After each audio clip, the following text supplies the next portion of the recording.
Église, communauté religieuse dans la société postmoderne. Quelques remarques préalables. Les institutions religieuses, quelle que soit leur dénomination, jouissent tantôt de la reconnaissance sociale, mais on constate au même moment une perte de leur emprise sur leurs fidèles. Dans la sphère religieuse, comme dans bien d'autres, le droit, l'histoire, ne peut ignorer, faire fi de l'évolution sociologique des pratiques religieuses. Et quel que soit le type de groupe religieux, elles s'inscrivent normalement dans un cadre juridique plus ou moins précis. Et on peut faire ici référence à la législation sur les cultes qui est en la matière fort abondante. Mais c'est un problème très délicat de savoir ce qui est religieux au sens strict du terme et ce qui ne l'est pas. Et c'est un débat qui est plus ou moins récurrent et que on va appeler le religieux légitime ou illégitime. Et ce débat a été tranché, tant bien que mal, en distinguant le religieux légal du religieux illégal. Dans la société postmoderne, que constate-t-on? Le pluralisme. Cette société est apparemment désireuse de tenir compte de la diversité des opinions et d'autre part, l'individualisme va rendre de plus en plus floues les frontières entre ce qui est proprement religieux de ce qui ne l'est plus. De plus, l'appartenance à une religion est difficile à déterminer, surtout aujourd'hui. Appartenance plus ou moins floue, plus ou moins large, plus ou moins floue. Et on peut penser, par exemple, au débat qui a animé la société française il y a quelques années à propos du foulard, signe religieux ou signe identitaire. On peut penser aussi au rapport de 1996 et de ceux qui ont suivi sur le rapport sur les sectes. Ainsi, rendre compte d'une manière objective de la situation religieuse aujourd'hui n'est pas chose facile. Comme dans d'autres domaines de la vie sociale,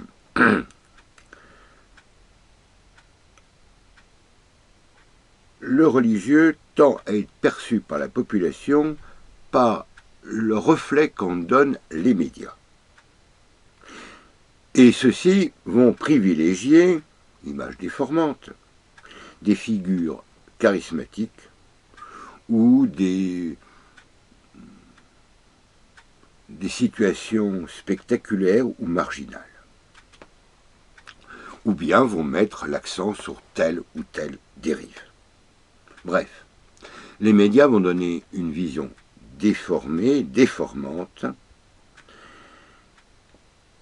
et c'est bien à tort qu'on parle de nos jours du retour du religieux, en reprenant une phrase sans doute apocryphe de Malraux, le XXIe siècle sera religieux ou ne le sera pas.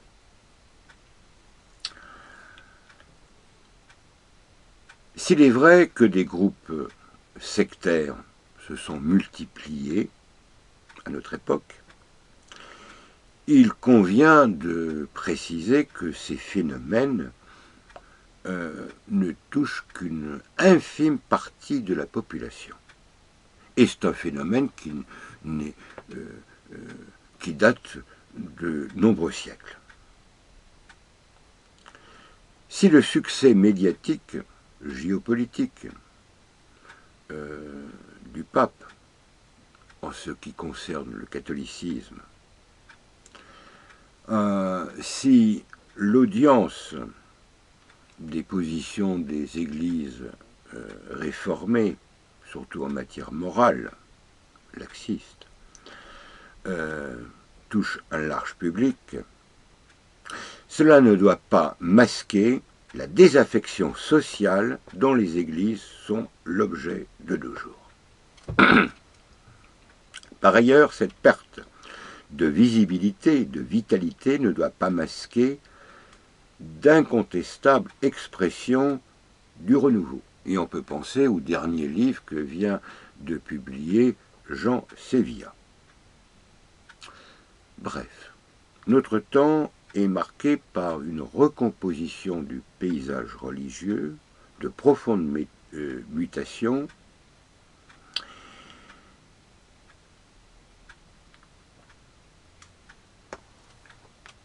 et quelles sont les caractéristiques de cette mutation?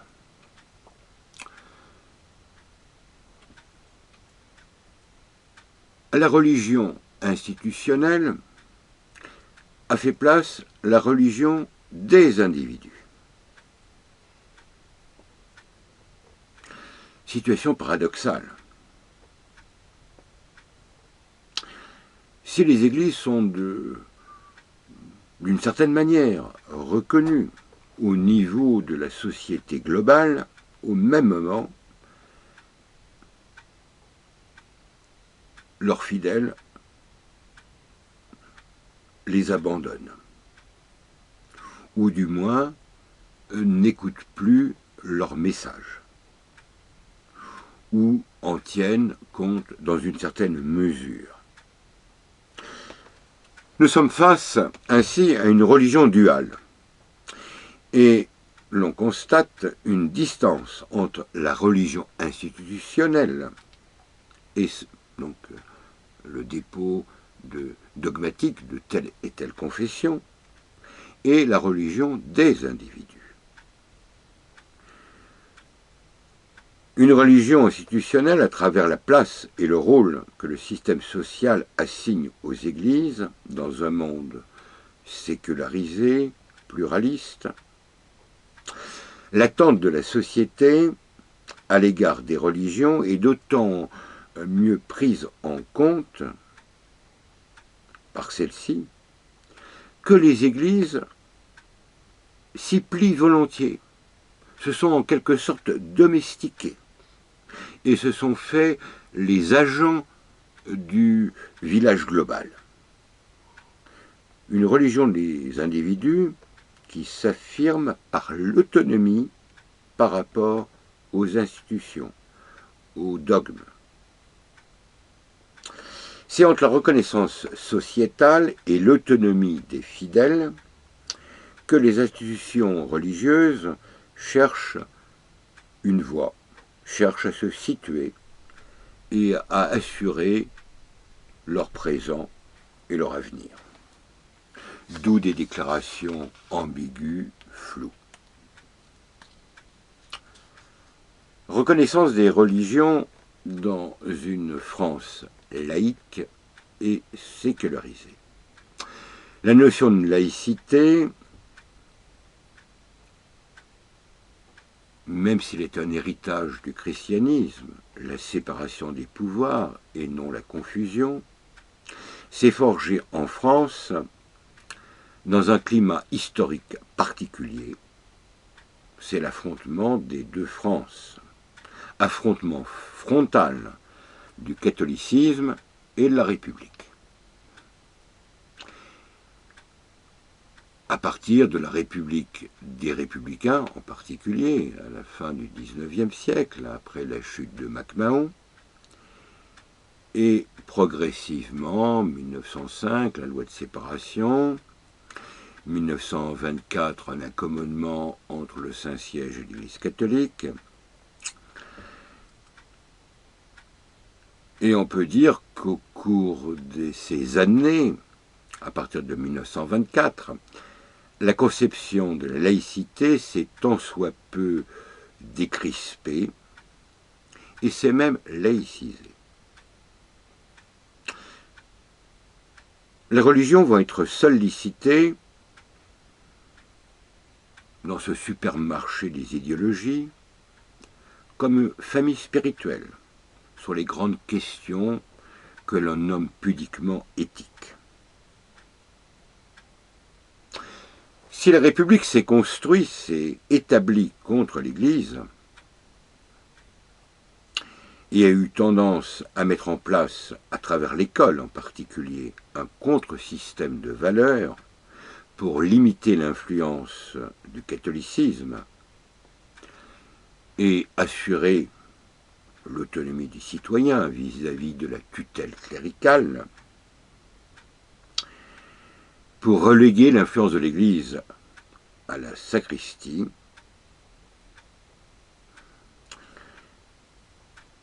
et l'objectif était de privatiser la religion. Ça relève plus que de la sphère privée. Et la réduire aussi uniquement à l'exercice du culte. Le slogan était, au début du XXe siècle, les clercs à la sacristie.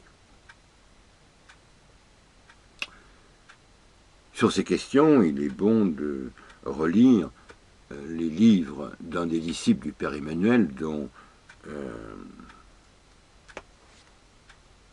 oui, justement, le Père Emmanuel, les deux cités, et l'œuvre du cardinal Pie, en particulier ses œuvres de ces différents synodes de Poitiers.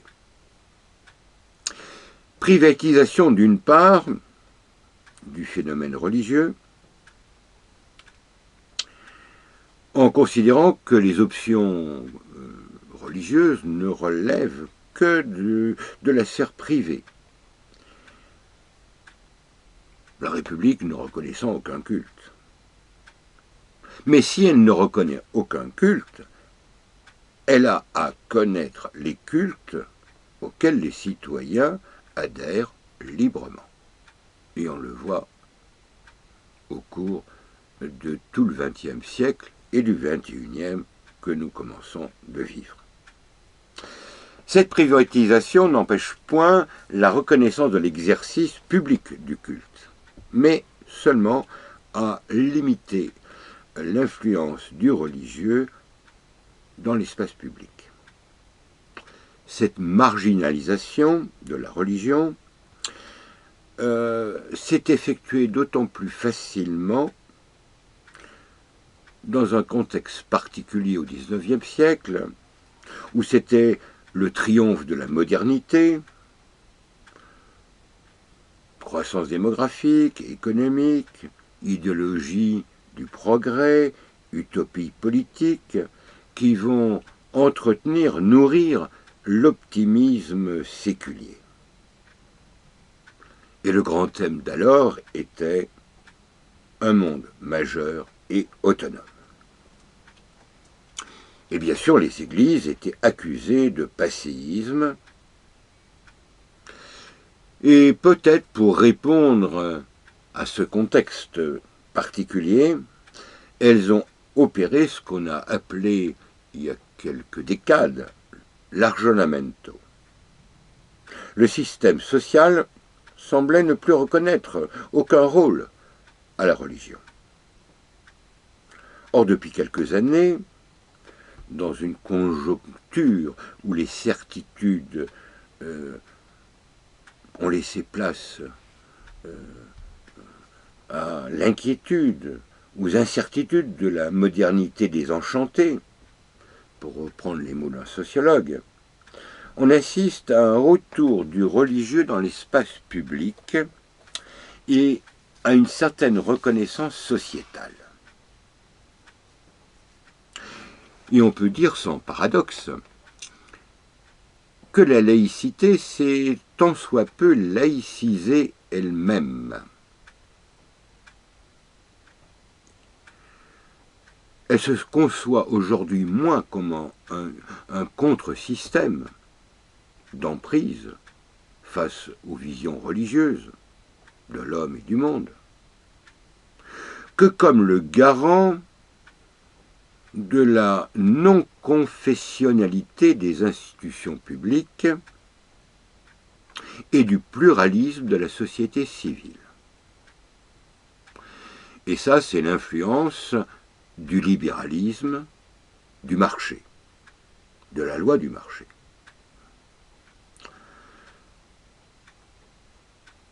Et après les crises du XXe siècle et de ces drames, la modernité s'est fait en quelque sorte modeste et a perçu ses limites.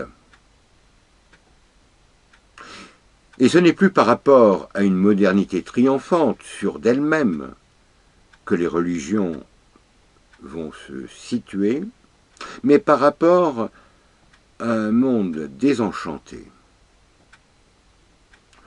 Le point de vue de la croyance ne paraît pas plus illégitime que celui de l'incroyance, note Edgar Morin.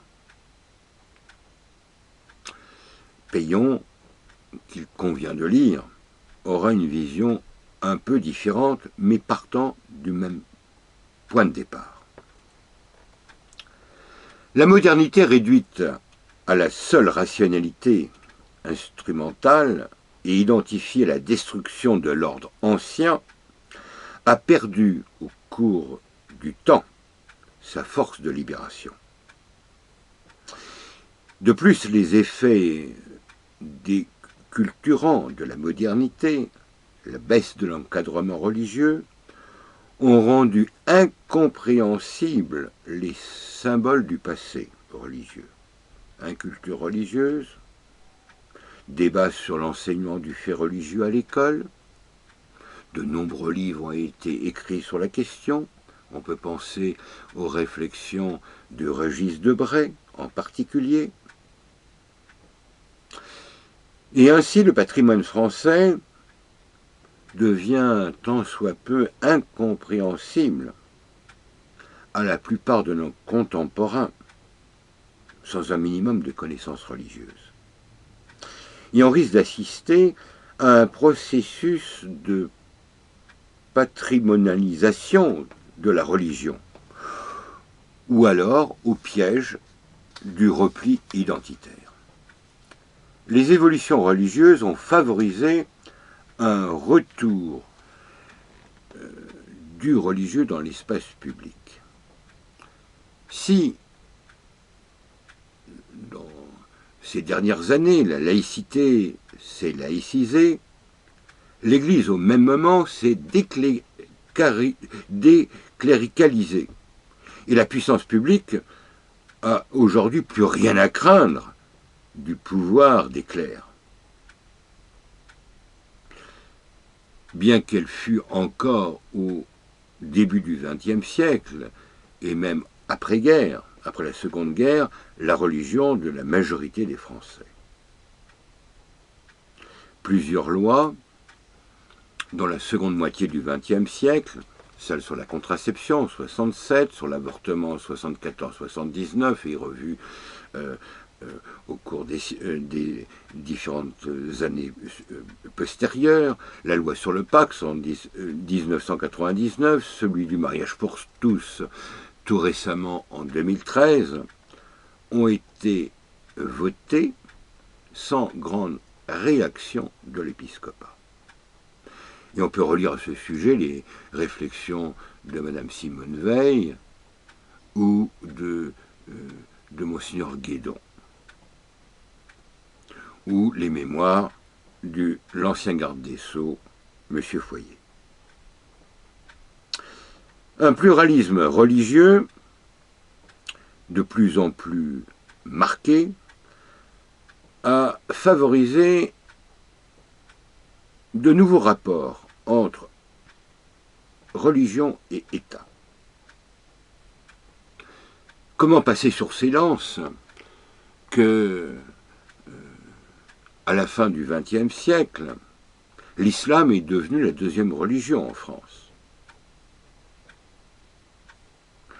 avec environ 5 millions de musulmans, dont près de la moitié sont de nationalité française. Et cette religion a amené l'État à se confronter aux problèmes religieux. Le foulard, les cantines, et les piscines. On assiste au même moment à un certain renouveau du judaïsme français avec l'afflux des séfarades et aussi un attrait certain pour les religions orientales et enfin le phénomène des sectes. Les problèmes modernes soulevés par la recherche en biologie, en génétique, ont contribué à ramener les questions morales, on n'ose plus employer ce terme, on dira éthique, au cœur du débat sociétal. Ainsi, on va convier les différentes familles spirituelles à donner leur avis. Et les comités consultatifs d'éthique pour la science de la vie et de la santé a été créé en 1983 et le comité national sur le sida en 1989.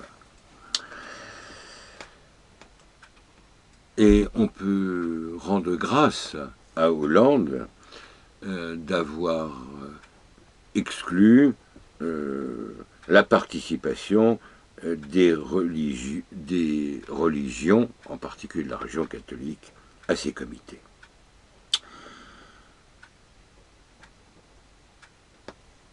Ainsi, à côté de visions purement religieuses de l'homme et du monde,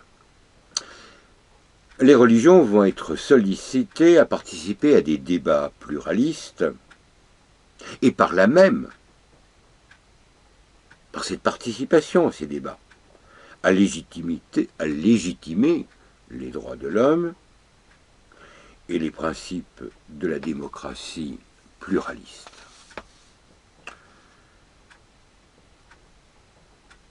Toutefois, la société publique, l'État, reconnaît un certain rôle caritatif aux églises. Les religions sont aussi maintes fois sollicitées pour régler des situations de crise, comme médiateur. On peut penser à Rocard qui va demander à un franc-maçon, à un prélat, d'être les médiateurs pour la crise qui a secoué la Nouvelle-Calédonie.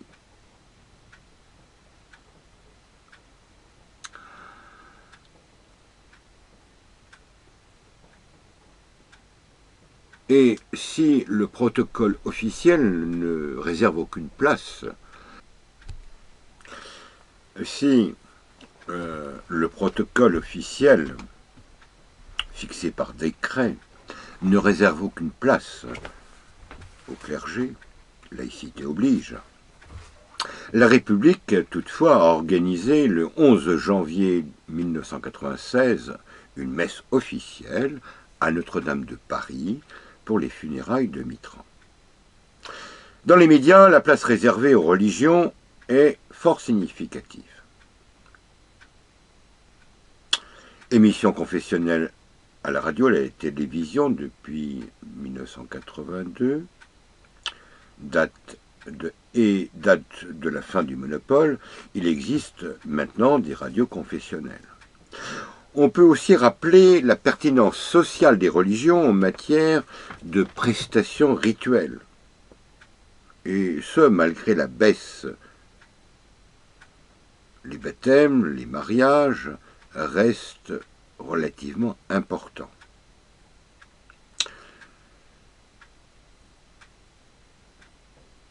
Sur 100 naissances, encore 60 baptêmes. Alors sur 100 naissances, en 1958, on comptait 90 baptêmes. Mais seulement 55% des jeunes de moins de 44 ans pensent qu'il est important d'avoir une cérémonie, sans trop savoir ce que cela recouvre. Et sur 100 mariages civils, on compte moins de 50 mariages religieux. De même, la demande de funérailles, si elle est encore importante, elle tend à décroître au profit de cérémonies purement laïques et en particulier de crémation. On constate ainsi à notre époque la faiblesse de l'emprise sociale des institutions religieuses et l'apparition d'une religiosité sauvage. L'individualisme triomphant entraîne un pluralisme, signe d'une dissociété. Et comme l'avait remarqué Marcel de Corte, c'est la dissolution d'une société. On peut dire que la conjoncture religieuse actuelle se caractérise moins par une crise de la religiosité, car pour reprendre, ou plutôt pour paraphraser Aristote, on peut dire que l'homme est un animal religieux, que par la perte de l'emprise des religions établies sur leurs fidèles. Remise en cause des credos, des dogmes, des institutions, le je crois recouvre une multitude de formules, toutes très éloignées des credos officiels. De même, l'encadrement de la population par des structures religieuses tend à se dissoudre. Et cela correspond à la mobilité des individus qui refusent en quelque sorte d'être mis à résidence ecclésiastique. C'est un peuple, les églises se trouvent face à un peuple de nomades. Ce qui est ébranlé, c'est moins le sentiment religieux en lui-même que son encadrement. Dissolution d'un système doctrinal précis et d'une stabilisation sociale dans une structure. Fluidité des croyances, diversité des pratiques. Et si la perte d'emprise, d'encadrement des églises est observable tout d'abord dans le fait que les personnes qui participent au culte sont moins de 8% chez les catholiques, alors qu'ils étaient de 30, même un peu plus, dans les années 50, que moins de 40 enfants aujourd'hui est catéchisés, alors que dans les années 60, ils étaient 90%, on constate un effondrement des ordinations, d'où l'impossibilité pour l'Église catholique d'assurer l'encadrement paroissial. De même, on constate qu'il y a moins de 5% de jeunes de moins de 29 ans qui assistent au moins une fois par mois à un office. Participation faible des Français à la religion à laquelle ils continuent, au moins inconsciemment, à s'identifier. Le taux de catéchisation et d'ordination est à retenir. La majorité des jeunes aujourd'hui ne sont plus catéchisés. Et cela annonce, dans les années à venir, des changements profonds. De même que la diminution du clergé. Même constat pour le protestantisme. Il est bon de rappeler ici une boutade de Montesquieu, prédisant en ce siècle des Lumières que le protestantisme disparaîtrait, mais que les catholiques deviendraient protestants. Concernant les musulmans, il est difficile d'avoir une approche très fine. Tout ce que l'on sait de manière plus ou moins sûre, c'est qu'ils représentent encore 27% de pratiquants. Cette baisse de fréquentation des églises s'accompagne d'un individualisme religieux. 71% des Français toutes croyances confondues, estiment que chacun doit définir lui-même sa religion, indépendamment de normes dogmatiques. Et 83% déclarent ne tenir compte avant tout de leur opinion et non des positions de leur Église sur les grandes décisions concernant leur vie. Individualisme religieux, libre examen. Seuls 2% de catholiques, 2% déclarent vouloir suivre le magistère de l'Église. 2%. Plus de 50% de catholiques se déclarent catholiques tout en étant en désaccord avec l'enseignement de l'Église. Plus de 50%. Bref. Les prescriptions des autorités sont passées au crible de la conscience individuelle, et non pas d'une conscience éclairée, de la conscience individuelle. Et les croyants revendiquent leur autonomie de choix. Et si les jeunes ont applaudi Jean-Paul II, Benoît XVI ou François, ce n'est pas parce qu'ils suivent les normes rappelées avec vigueur par ces pontifes, ni parce qu'ils sont des pratiquants zélés, mais tout simplement parce que ces papes rappellent qu'il y a une norme, qu'il y a des barreaux à cette société sans normes, qu'il y a un idéal. Et les jeunes, dans un monde désenchanté, apprécient et trouvent même rassurant de constater qu'il y a des lois, même si on ne les suit pas. Cela correspond aussi à cette tendance à vivre le religieux par procuration, c'est-à-dire en s'identifiant à quelques personnages, à quelques, pourrions-nous dire, héros du croire. Le religieux, ayant perdu de son évidence culturelle, on préfère gérer cette dimension en s'en remettant à des figures médiatiques. On peut penser à cette sœur Emmanuelle, à l'abbé Pierre, à Gaillot,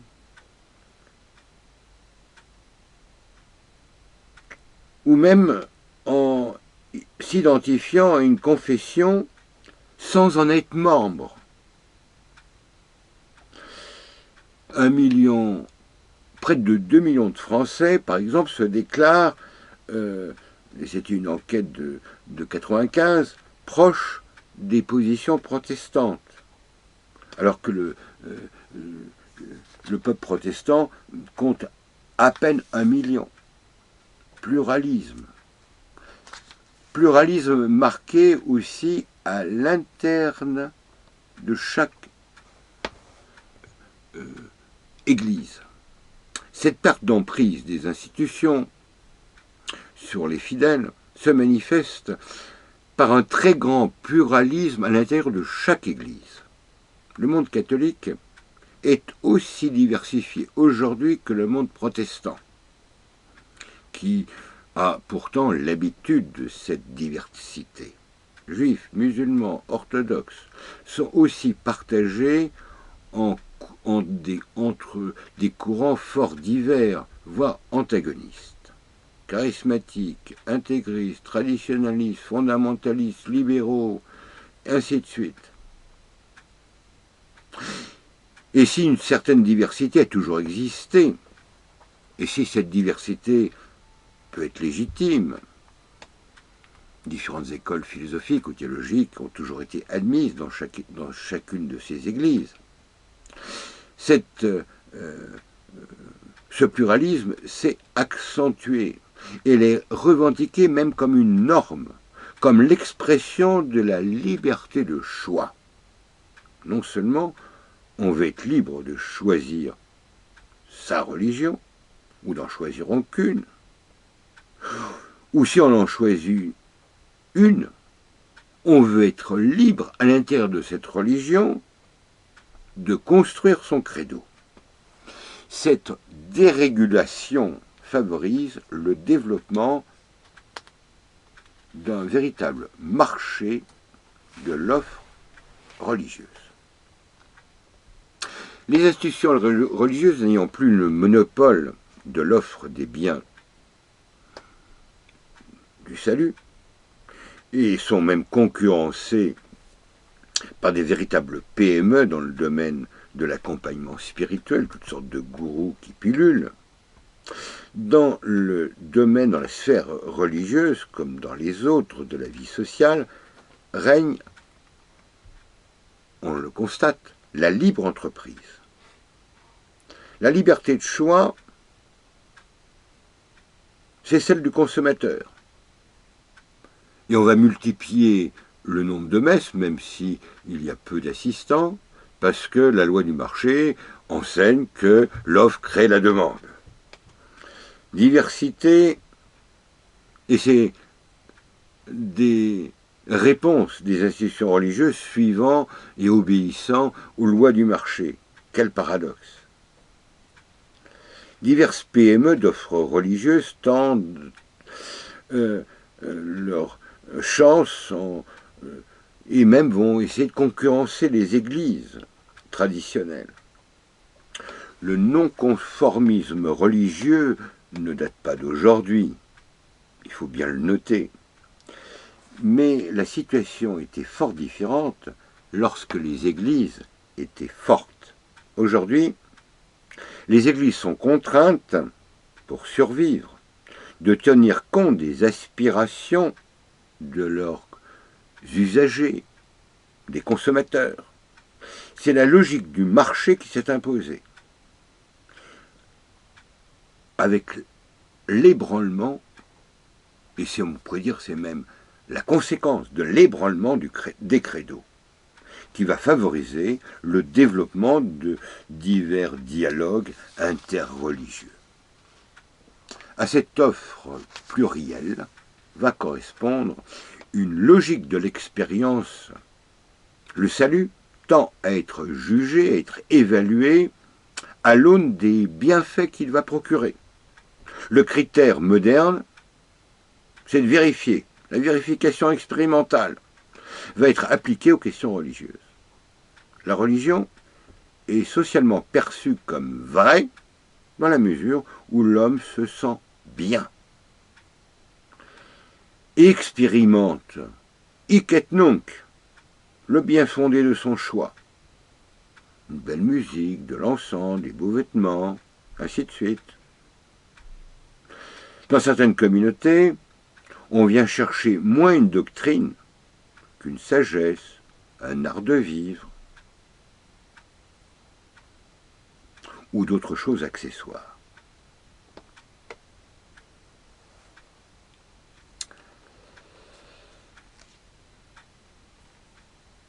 Et c'est vraiment le règne « je sens, donc je suis ».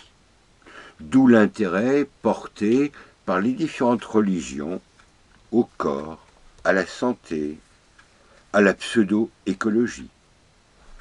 La santé définie par l'OMS, il ne faut pas l'oublier, et je cite, comme un état complet de bien-être physique, mental et social, tend à devenir une des nouvelles façons de nommer le bonheur. Dans notre société, la santé, dans sa globalité, dans son approche holistique, est considérée comme le bien le plus précieux, au point qu'elle occupe rigoureusement la place tenue autrefois par le salut. C'est ce que note, entre autres, un anthropologue. Aujourd'hui, une quantité de thérapeutes, d'accompagnateurs offrent des exercices corporels dont beaucoup sont très proches de l'exercice spirituel. Il est parfois difficile de distinguer la cure d'âme de la cure du corps, tellement on passe insensiblement de la thérapie et l'accompagnement spirituel. On peut penser à certains prédicateurs de retraite, qu'on trouve aussi bien prêchant des retraites spirituelles que des accompagnements dans des groupes style New Age. La même personne. De même, on a vu des tracts pour promouvoir des retraites spirituelles avec comme slogan « La santé par la méditation ». Cette sécularisation des biens du salut pose la limite du domaine religieux. Bien souvent, les contours sont flous. Les expériences religieuses fortes font recette. Récits de vraies ou de fausses conversions, de vraies ou fausses apparitions, expériences à dimension émotionnelle, où il se passe, comme on dit, quelque chose. Bref, le goût de l'immédiat nourrit le désir d'un Dieu présent et qui transforme concrètement la vie personnelle et sociale. On passe ainsi d'une religion de l'au-delà à une religion d'ici-bas, où le salut tend à être considéré comme santé de l'individu et de la société. Et il ne faut pas oublier que certains projets mondialistes travaillent à une sorte de super religion. Et je préfère pas en dire plus pour le moment. L'intérêt de même manifesté pour l'écologie relève de cet état d'esprit. Certains voient dans la régénération physique le signe et le moyen du salut spirituel. D'autres, la restauration des équilibres naturels, un signe du salut spirituel. Et là, on peut penser à de nombreux écrits de certaines autorités. À cette sacralisation du corps correspond une sacralisation de la nature. N'a-t-on pas écrit tout récemment que l'homme devait faire un pacte avec la nature? Vraiment, les mots n'ont plus aucun sens. La société, cette société marquée par ce pluralisme religieux, interne et externe, conséquence de la dérégulation des institutions et de la dissémination du religieux, peut entraîner une réaction identitaire. Face au laxisme, la dissolution des identités, des repères, divers milieux peuvent réagir par un rapport aux traditionnalistes, aux traditions, qui tend à figer celles-ci dans telle ou telle de leurs expressions datées. Il s'agit de se replier, de se réfugier, de se conforter sur le connu et de contrer la dérégulation institutionnelle en renforçant le contrôle psychosocial des croyances, des pratiques, face à un religieux perçu comme trop lâche. Mais ces recompositions orthodoxes, ou prétendues orthodoxes, qui réagissent contre cette déstabilisation cultuelle et culturelle, en réaffirmant haut et fort leur identité, se caractérisent à des degrés fort variés dans à peu près toutes les religions. Intégrisme ou traditionnalisme catholique, fondamentalisme protestant, le judaïsme orthodoxe et certains courants de l'islam dont nous voyons certains réveils de nos jours.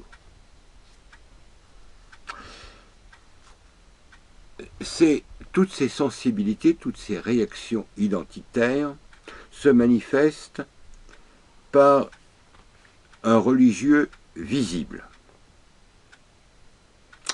et des positions apparemment intransigeantes.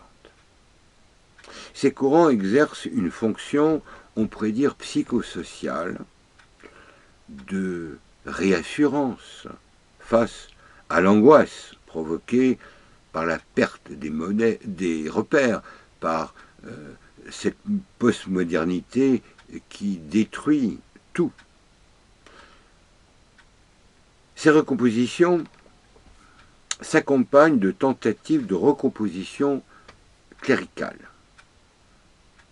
de réaffirmation des pouvoirs d'encadrement des clercs, mais sans la garantie d'une hiérarchie et sans une transmission vivante de la tradition. Et on peut dire que par là même, il participe à ce morcellement du religieux. Face à ces individualismes religieux, au pluralisme du croire, ces groupes identitaires, ces groupes traditionnels, cherchent à resserrer leurs liens et à renforcer leur visibilité. De là, le Yom HaTorah, journée du protestantisme et liberté pour les protestants, journée de l'orthodoxie, JMJ, rassemblement de Thésée, tout cela relève du même phénomène. Que pourrait-on dire pour conclure? Ces considérations peu réjouissantes. Permanence et diversité du sentiment religieux, certes. Dissociation et autonomisation des individus par rapport aux appareils de régulation du croire, mais persistance d'un certain intérêt par rapport à la religion. Seulement 18% des Français, de jeunes Français de moins de 30 ans, déclarent ne pas s'intéresser à ces questions. Mais ces recompositions du religieux prennent la forme, de nos jours, de véritables bricolages, utilisant le matériel symbolique religieux au gré d'expériences purement individuelles. Religiosité vague, informelle, déconnectée le plus souvent de toute credo objectif. Religiosité à la carte, qui permet aux individus de faire leur expérience tout en gardant leur autonomie.